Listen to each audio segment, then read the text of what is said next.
नमस्कार दोस्तों, स्वागत है आपका ऑल इंडिया न्यूज में। ये है आज 6 सितंबर 2025 की देश भर से 25 सबसे बड़ी और ताज़ा खबरें। तो चलिए बिना देरी के शुरू करते हैं। पंजाब में बाढ़ की रिपोर्ट। केंद्रीय मंत्री शिवराज सिंह चौहान ने पंजाब के बाढ़ प्रभावित क्षेत्रों का दौरा किया। प्रधानमंत्री के आदेश पर गए चौहान ने बताया कि नुकसान की एक विस्तृत रिपोर्ट तैयार की जा रही है, जो जल्द ही सरकार को सौंपी जाएगी। जीएसटी काउंसिल का अहम फैसला। जीएसटी काउंसिल ने टैक्स की 2 स्तरीय यानी 5% और 18% की संरचना को मंजूरी दी है। सरकार का कहना है कि इससे कर प्रणाली और सरल होगी और रोजमर्रा की कई चीजों पर टैक्स कम हो जाएगा। इस नई व्यवस्था की लागू होने की तारीख जल्द ही घोषित की जाएगी। NIRF 2025 रैंकिंग जारी। शिक्षा मंत्रालय द्वारा जारी NIRF 2025 रैंकिंग में IIT Madras engineering, AIIMS Delhi medical और IIM अहमदाबाद मैनेजमेंट कैटेगरी में शीर्ष पर रहे हैं। ये रैंकिंग देश के सर्वश्रेष्ठ शिक्षण संस्थानों को दर्शाती है। विनफास्ट ने भारत में एंट्री की घोषणा। विदेशी इलेक्ट्रिक कार निर्माता विनफास्ट ने भारतीय बाजार में अपनी नई इलेक्ट्रिक कारों को पेश करने की घोषणा की है। कंपनी ने बताया कि जल्द ही इन कारों की लॉन्च और बुकिंग से जुड़ी सभी जानकारी जारी की जाएगी। क्रिकेटर अमित मिश्रा का संन्यास। भारतीय क्रिकेट टीम के दिग्गज लेग स्पिनर अमित मिश्रा ने प्रोफेशनल क्रिकेट को अलविदा कह दिया है। उन्होंने अपने 25 साल के शानदार करियर के लिए सभी का आभार व्यक्त किया। उम्मीद है कि वो अब कोचिंग या किसी और महत्वपूर्ण भूमिका में नजर आएंगे। यास्तिका भाटिया महिला विश्व कप से बाहर। भारतीय महिला विकेटकीपर बल्लेबाज यास्तिका भाटिया घुटने की चोट के कारण महिला विश्व कप और ऑस्ट्रेलिया सीरीज से बाहर हो गई हैं।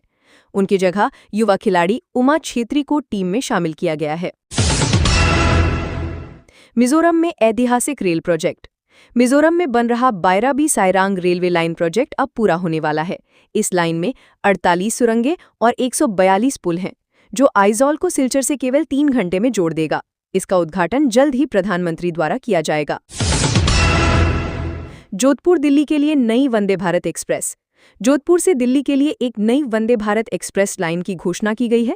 ये ट्रेन 160 किलोमीटर प्रति घंटे की रफ्तार से चलेगी, जिससे क्षेत्रीय कनेक्टिविटी बेहतर होगी और यात्रा का समय काफी कम हो जाएगा।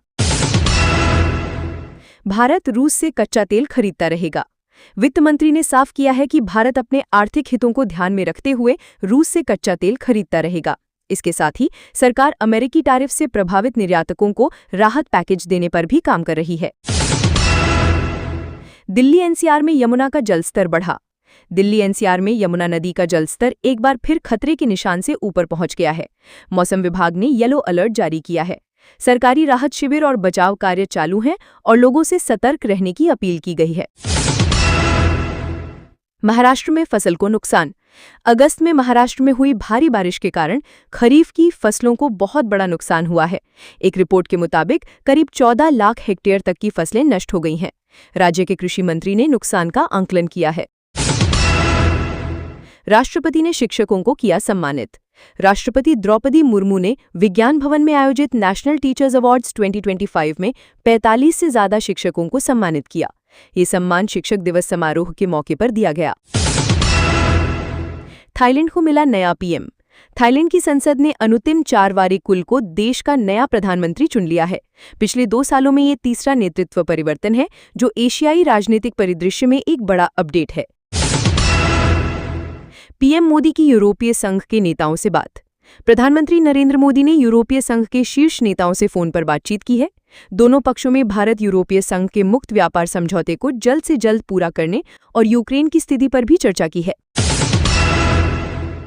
सेमीकंडक्टर निवेश पर पीएम का जोर। प्रधानमंत्री ने सेमिकॉन इंडिया 2025 का उद्घाटन किया।